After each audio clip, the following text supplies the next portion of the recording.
Hi guys! Kamusta? Welcome back to Pinay in the Tarot.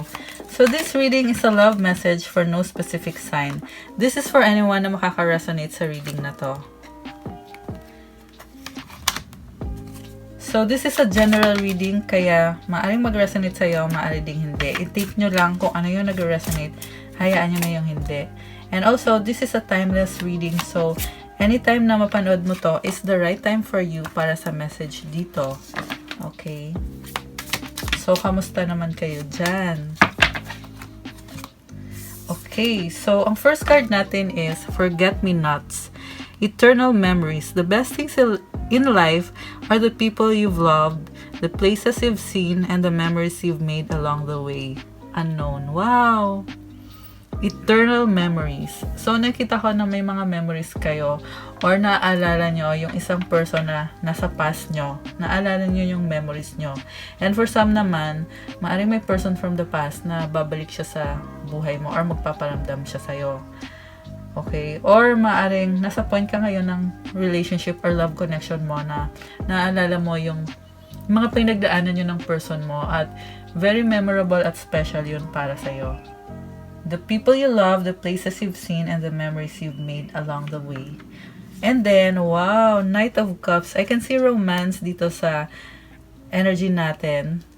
And then, someone na willing siya ibigay kung ano yung magbibigay ng saya sa puso mo. Okay? Although, I can see na wala pa siyang movement kasi may obstacle sa kanya. So, iniisip ka niya at parang binubuksan niya yung puso niya para sa'yo.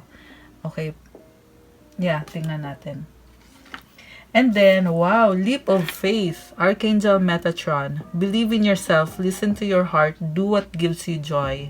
So, may message dito para sa'yo na magtiwala ka sa sarili mo, gawin mo kung ano yung magbibigay ng saya sa puso mo. At pakinggan mo yung puso mo. This is about taking the leap of faith na parang kahit wala kang idea kung ano yung mangyayari, gagawin mo pa rin ang isang bagay kasi masaya ka. How nice. So, tingnan natin kung anong nangyayari dito.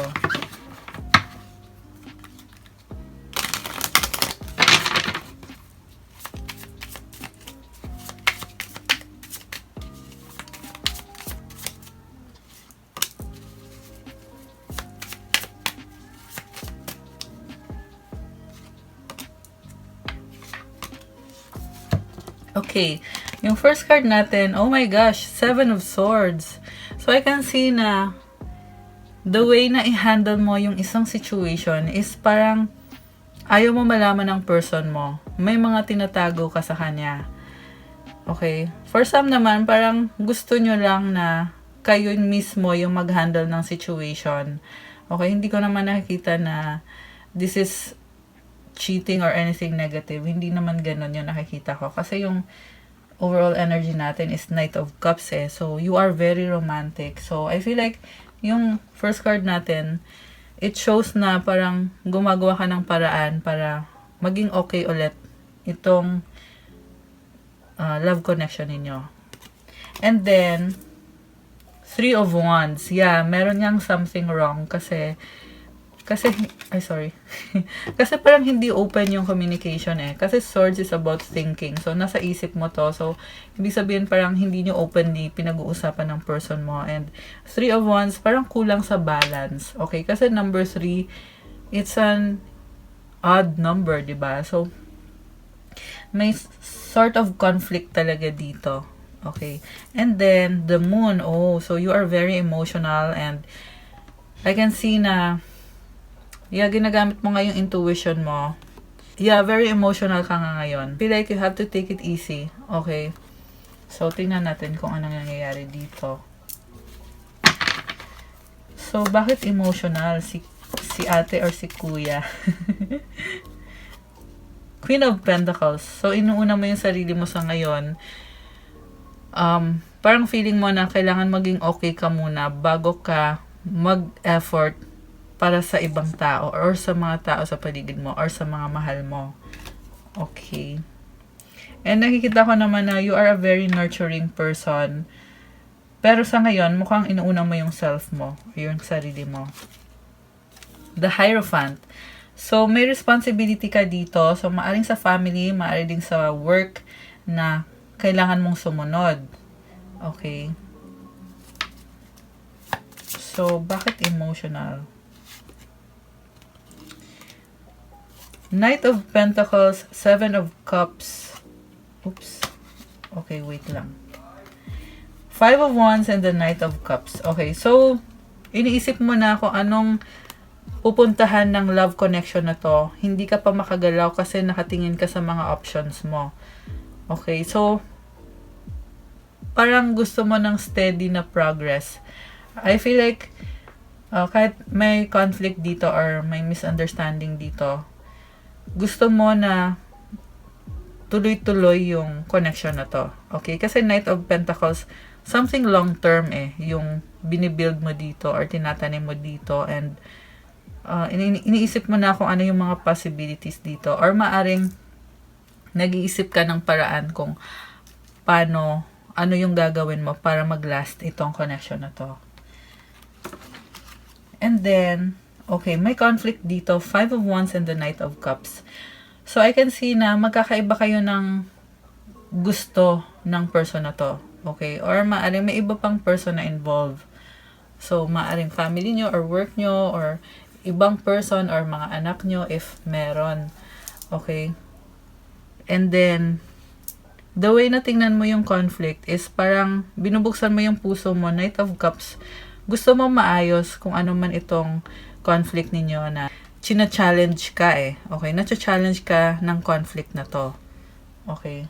Yeah, and you feel so much love dito sa connection na to. Kasi twice na lumabas yung Knight of Cups. Okay. So, ano energy ng person mo?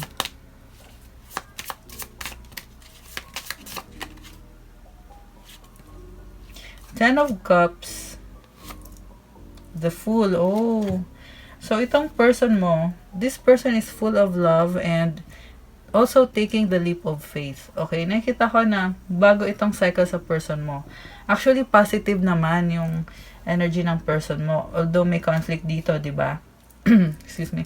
I can see na this person is starting all over again. Kasi may full card, which is ito din yung leap of faith, di ba? Ginagawa niya kung ano yung sinasabi ng puso niya na magbibigay ng happiness sa kanya. And also, itong person mo, tinatreasure niya kung anong meron dito sa connection ninyo. Kasi, this is also wish fulfillment. At mukhang, there is a decision to start all over again. Okay? So, ano yung inaantay mo? The Devil and the Four of Wands. Oh my gosh. So, I feel like gusto mo magkaroon ng stability, kaso lang nasa-stress ka or may heavy na energy dito na kailangan mong ayusin mo na sa ngayon. Okay? Kasi, kanina, di ba, may 3 of Wands.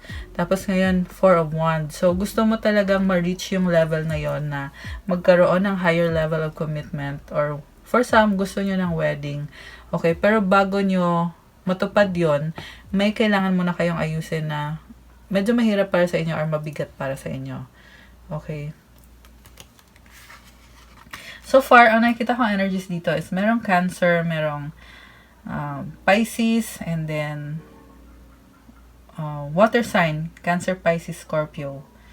Merong Capricorn and Taurus. Pero this can be any sign. Okay? Meron din air sign, Gemini, Libra, or Aquarius.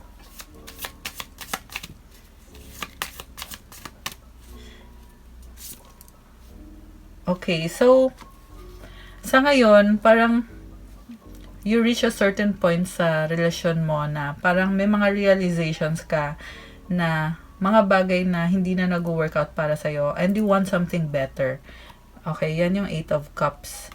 Struggle siya sa'yo, pero nakikita ko yung love mo para sa person na to. 2 of Wands, Knight of Wands, the Chariot. Oh my gosh, there is so much attraction. Okay? So, yeah, puro wands. So, wands is about passion and attraction, and parang there is excitement na makasama mo itong person na to. And also, there is fast-moving energy na kahit nagsastruggle ka, pero nakikita ko na ginagawa mo yung best mo kahit medyo busy ka. Okay? Kasi chariot, ibig sabihin, kahit may mga ibang responsibility ka, pero very determined ka dito sa connection na to. Okay? Yeah, and I can see na you are waiting to explore kung anong mangyayari dito sa connection na to. Okay.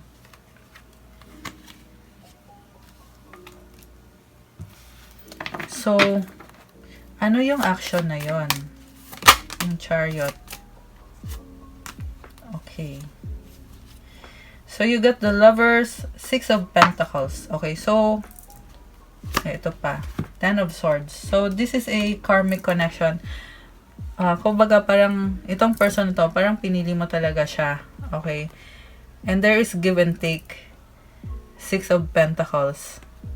Yeah, I can see so much love. And yeah, like I said kanina, for some, maaring married na kayo or may mga anak na din kayo. Okay? I can see the energy of children here. And also, may nakita din akong soulmate connection. Very deep connection. Kasi may Hierophant. And then yung the lovers. Okay? And then, merong 10 of swords. So, yeah, I feel like there is an ending nga. Kaya you are taking the leap of faith. Kaya pinili mo itong person na to. Kasi you are trying to start a new cycle.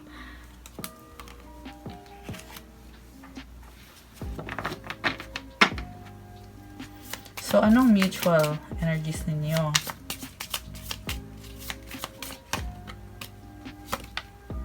Ace of Swords. Okay, so may mga bagay na gusto mong i-clarify or gusto nyong pag-usapan or may idea ka na kung ano yung next na step dito sa connection na to. Okay. Yeah, kasi you're taking the leap of faith and you are very romantic dito sa nakikita ko. Although may mga obstacles ka pa, pero it seems like may victory ka din and alam mo na kung anong gagawin mo. Okay. So, I feel like kulang na lang is tanggalin yung obstacles na yon at mag-take ka ng action.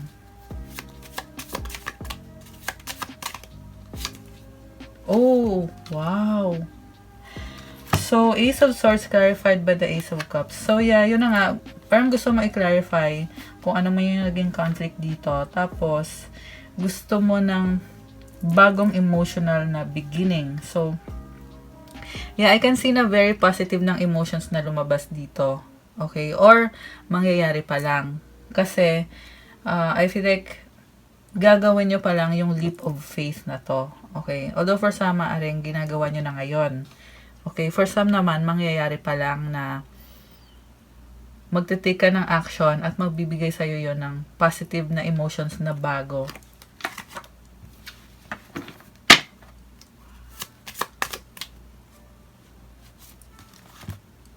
Queen of Wands, Page of Wands. Okay, so, very determined kayong dalawa. Okay, kasi this is your mutual energy. Determined kayo na mag-start ulit at you are the kind of person na makukuha mo kung ano yung gusto mo as long as you work for it. Okay, actually, dalawa kayo. Ganun din siya. Okay. So, although I feel like yung isa is mas bata siya. Okay, or maybe nagre-ready pa lang siya. Kasi I can see na very passionate kayo kasi puro wands yung lumabas sa mutual energy nyo. So, ibig sabihin, andun yung passion nyo, nakafocus talaga kayo sa bagong beginning na to. Sa leap of faith. Okay? At very romantic kayo doon, very passionate. So, anong outcome?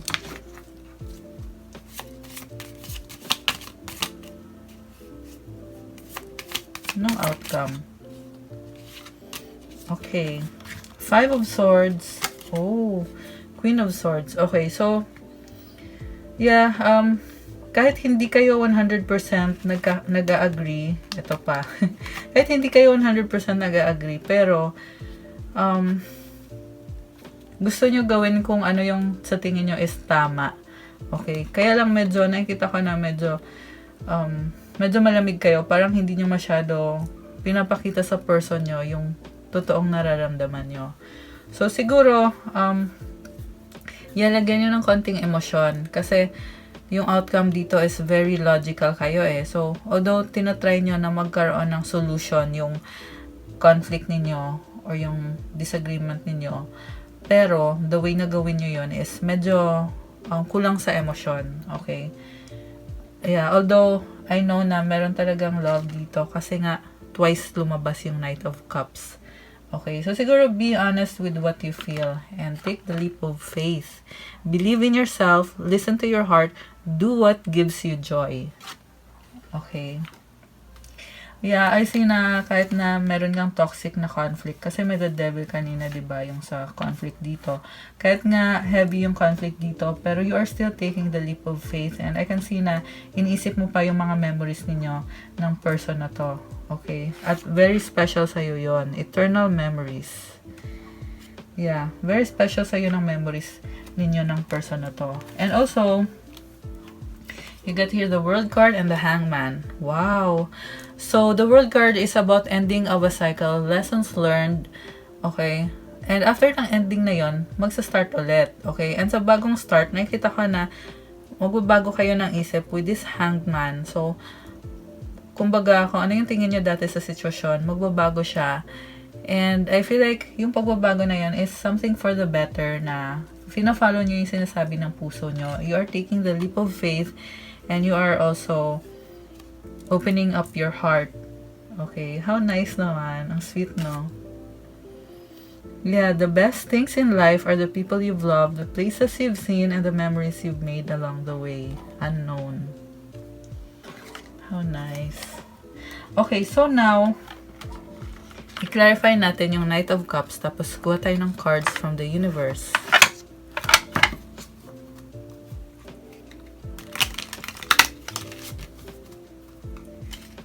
Oops.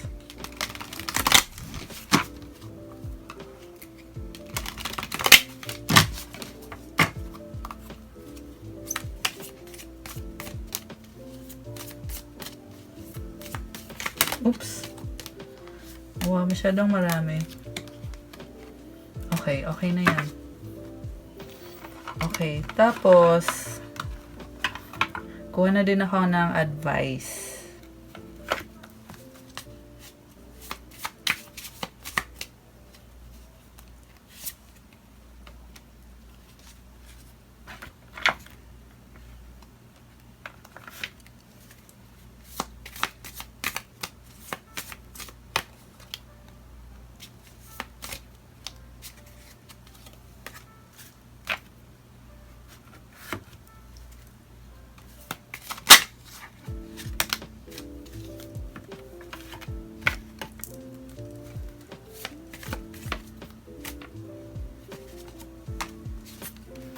Okay, so unahan natin yung from the universe.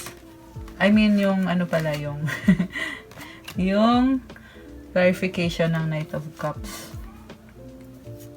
3 of Staves, 9 of Swords, Ace of Vessel. Ayun na nga, so naghihintay ka nga na magkaroon ulit ng stability at ng balance. Sa ngayon, parang feeling mo parang kulang sa balance talaga at very passionate ka. Parang I can see na hindi ka na makapaghintay. Okay? I can also see a lot of attraction here. So, namimiss mo din siya. Okay? Parang yung forget-me-nots na naalala mo yung experiences nyo together with this person and namimiss mo yung times na magkasama kayo, na masaya kayong dalawa. Okay? And yeah, yung mga memories, naalala mo yon. Okay? And medyo in-overthink mo yon kasi may kasunod na 9 of Swords. So, you are just being very romantic na parang gusto mong ibigay sa person na to kung ano yung gusto ng puso niya. At yeah, I can see na love mo siya. And also, Ace of Vessels. So, iniisip mo na din, emotional ka din habang iniisip mo yon yung mga memories nyo, and then very attracted ka sa kanya, and then iniisip mo din yung bagong beginning na magbubukas para sa inyo ng person na to. Okay. And then, the Hermit, Three of Vessels, and the Emperor. Okay, so sa ngayon, parang nakafocus ka ngayon sa kung ano yung dapat gawin. Okay, more on sa sarili mo, nakafocus. You want to have healing sa sarili mo. So, siguro nga kasi may mga toxic na nangyari. Okay, so, yeah, maaaring may naging issue talaga sa inyo ng person na to. Okay, depende sa kanya-kanyang sitwasyon ninyo. So, iniisip mo kung ano yung makakabuti sa connection ninyo at gusto mo pa rin siya i-build. Three of Vessels. And also, you are very confident. Mukhang gusto mo talaga na i-work out yung connection na to. Okay, I can see also someone na very authoritative. So, gusto mo talaga, yeah, very authoritative ka talaga dito sa energy mo. And, I can see naman na successful naman yung thinking mo or yung hermit mode mo. Okay, magiging successful ka kasi the Hermit tapos nag Three of Cups and then yung outcome mo is Emperor. So, kung ano man yung contemplation na ginawa mo dito or gagawin mo dito, magkakaroon ka din ng solution sa outcome mo. How nice. Okay, so, maaaring naka-deal mo dito, merong lumabas na Aries and then Virgo and then fire sign, Aries, Leo, Sagittarius. Pero again, pwede naman to any sign. Okay? So, tingnan natin yung advices para sa'yo. Citrine, unnecessary worries. Release the burden of worries by giving them to God for healing and solutions. Ayan, so yung pag-aalala mo, unnecessary. Ibig sabihin parang walang dahilan na para mag-worry ka. Dapat i-release mo yan kay God. Ipag-pray mo. Kasi yung prayer talaga, guys, is nakakatulong talaga siya. Okay? Usually, pag nagpa-pray ka, tinatanggal sa'yo yung parang heaviness. Okay? So, tumutulong talaga si God sa'yo at yung universe. Okay? Kaya, i-release mo na yan kay God. Hayaan mo na ang universe na ibigay sa'yo yung solusyon. Okay? Kasi necessary yung pag-aalala mo. Okay? Fairies, you have a strong bond with the fairies and your life purpose involves helping Mother Nature. So, I can see na you may be someone na very spiritual ka din at yung positivity mo, nakaka-attract din yan ng positivity sa buhay mo. So, ituloy mo lang yan. Okay? Quiet time. Take some quiet time alone to rest, meditate, and contemplate.